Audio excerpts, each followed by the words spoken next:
Ciao gente, dal Fabio di Scuola di Milanese Cabaret Milano 2000. In questo con tel mea mes che si chiama Alfredo, Alfredo. che se conosci da tanti anni e che vorrei domandare se Alfredo, ti parlavi del milanese quando sei un fioletto. Tutti parlavano il milanese quando eravamo giù, in tanti anni fa, dicevano 60 anni fa.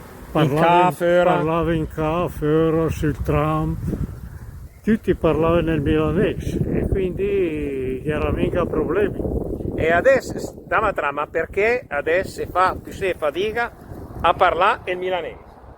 Perché che è più nessuno che la parla e quindi te sei mica buono di dialogare con la gente in milanese.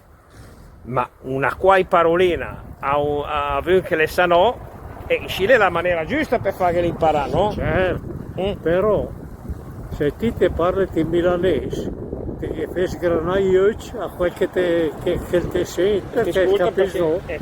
Però se ti parli di italiano e una quai volta che casce dentro una bella parola di nostra, andaria bene, sì. Alfredo, per vedere di far capire un po' il milanese. Ti vede una manca, un titò a mesa, Certo, se vedo.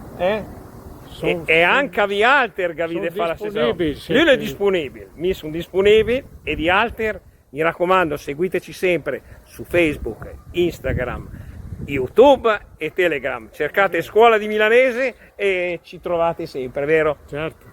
Ciao a tutti, dal Fabio.